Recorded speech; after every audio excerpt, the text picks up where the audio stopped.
Hilda, Netflix's newest animated series about a girl who grew up in the wilderness and is forced to adapt to her new life in the city. Now, if you're worried that the show is based off of the cliche, new kid moves into town and has to fit in, do not worry because Hilda is full of charm, whimsy, adventure, and mystery. Think Gravity Falls, but just like a really chill, relaxed, curl up on the couch with a hot cup of tea or cocoa on a cool fall evening kind of Gravity Falls. Now, recently at New York Comic Con, I attended the Hilda panel and it was announced that a season 2 is on the way. So with season 1 coming out only a few weeks ago to critical acclaim, and with season 2 already on the way, you should be watching Hilda, and here is why. So how did Hilda this series come to be? Well, Hilda actually started out as a graphic novel created by Luke Pearson. I actually found myself in the first episode going, wow, this art style is so great, I could definitely see them making a comic or graphic novel out of this. I wonder if there's anything like that already. Oh, it's the original source material. Huh. Well, that explains a lot. The series currently has 5 graphic novels that are already released, and one that is scheduled to release in 2019 titled Hilda and the Mountain King. Additionally, the first season of the show covers books 1 through 4, so if you want to start reading the graphic novels but want to skip everything that the show has already covered, start with Hilda and the Stone Forest. Now, I have yet to read the graphic novels, so I don't know how much of the series varies from them, but from the panel I attended at New York Comic Con, it seems that the series follows the novels fairly close, with a few adaptations here and there. One of the major adaptations being the inclusion of Frida and David, 2 of Hilda's friends, which also brings me to the point of the characters and story. So for the characters, we of course have the title character Hilda, and as I just mentioned, her 2 friends, Frida and David. But in addition to our main trio, we also have Hilda's mother, Joanna, Alfred the elf, and Twig, Hilda's pet deer fox.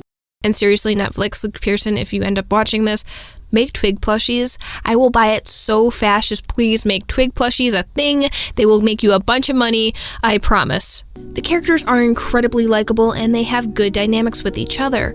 With our main trio, you have Hilda, who is the adventurous one, Frida, who is the star student, and David, who is the timid yet kind-hearted one. None of them feel like stereotypes and all are very believable characters in this world.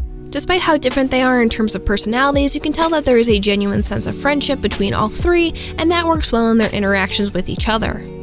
Outside of the main trio, you have Joanna, who is a very caring and supportive mother, Alfred, who is obsessed with paperwork and contracts, and Twig, who is reliable and loyal. This set of characters act more as Hilda's home and family dynamic compared to her friends.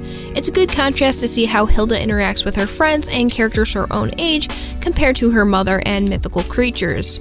If I had to pick a favorite character dynamic, some of my favorite moments from the show are the interactions between Hilda and her mother. Hilda presents one of the most believable mother-daughter relationships I have seen in a show in a while. They both care deeply for each other, but it doesn't stop them from getting into disagreements. But at the end of the day, their unconditional love for each other is what gets them through any conflicts they may be facing.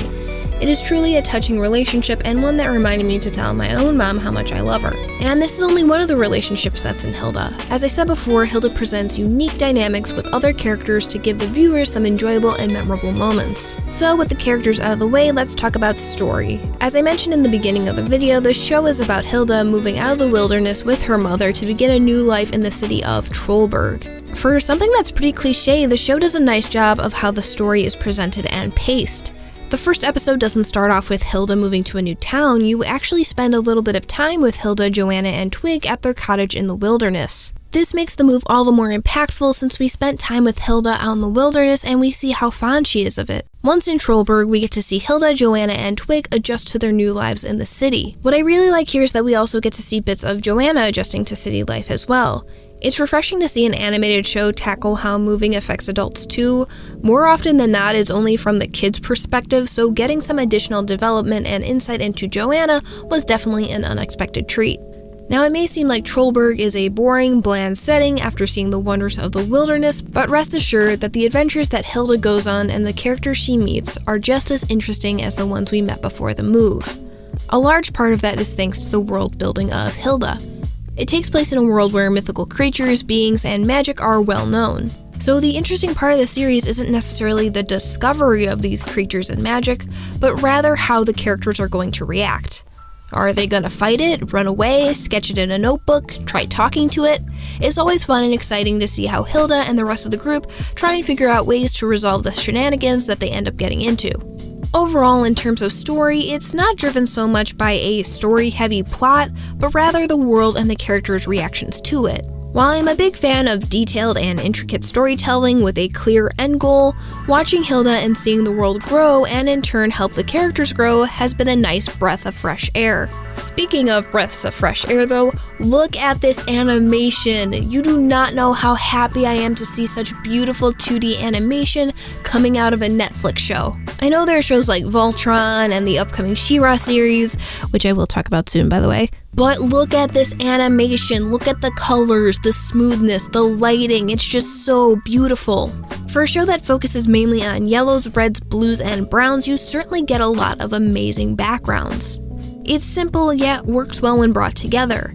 Additionally, the show uses a lot of perspective and lighting in their shots. I wish more animated shows would do this because it gives such a greater sense of depth to each scene. Look at how certain parts of the foreground and background will come in and out of focus. It just makes the world pop a little bit more and not feel like it's on a flat sheet of paper. Lighting in the show also plays a big role in creating depth. In many shots where there are windows with light peering through, you can actually see that dust particles are animated in. And just a little bit of info on me, if you are an animated show that does this, I will fall in love with your show. It's such a small detail, but adding it to a shot improves the overall aesthetic and feel of the scene. Additionally, if a character walks through a ray of sun coming through a window, you can see that they cast a subtle shadow in the beam. It's just the little things like that that add so much to a scene and make it come to life. I could really keep going on about the animation and art style, but if I did, this video would be far too long, so I'm just going to move on to my last point and talk about the sound and music of the show. The overall sound design of Hilda relies heavily on the use of sounds that you would find in nature, so leaves rustling, feet walking through grass, rushing water, growls, snarls, you get the picture. You may not be consciously aware of all the sounds that are going on, but when put together, they add to the already impressive animation and voice acting that goes into each scene. The music, like the sound design, is something that is as equally amazing. You have Grimes as the composer of the opening theme song, which is insanely catchy, and you have Dan Mangan and Ryan Carlson as the composers for the show, as well as some other songs by various artists thrown in. If I had to compare the overall sound of Hilda to something else, it would probably be Animal Crossing. There can be nice quiet moments with just an acoustic guitar or a more poppy upbeat tune if the gang is out adventuring. Overall, the score complements the feel of the show very nicely. And like I just said, there are also some songs in here by other artists. Two of the most notable being Down by the Singing Sea by Walter Martin and Back to You by Twerps. I don't want to spoil anything for you guys, so I'll just say that these songs fit very well with the mood during the scenes where they are played.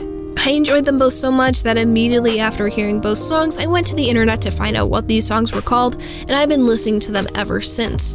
And Netflix, in addition to that Twig plushie we talked about earlier, you should definitely release a soundtrack. Just saying. But with that, I'll bring it back to the main point of this video, why you should be watching Hilda. If you're looking for a good animated show to watch, then you'll definitely find that here. But in addition to that, you have lovable characters, a wonderful and mysterious world, fantastic animation, and a fun soundtrack that all come together in a charming little show that will definitely have me curling up on the couch with a cup of hot cocoa again when season 2 comes out. Hey guys, thank you so much for watching this video. I'm pretty sure I'm just going to turn this I binge watched whatever show and you should too, or you should be watching this show and here's why, into its own little series on my channel and start branching out my content a little bit more. The first video I did like this was actually a video about Critical Role, so you know, watch it if you want. You should totally do that. But yeah, I already have another fall-themed animated cartoon show set up for the next little video I'm going to be doing in this series, so keep your eyes out for that. But again, thank you so much for watching. I hope you have a fantastic day, and until next time guys, take care.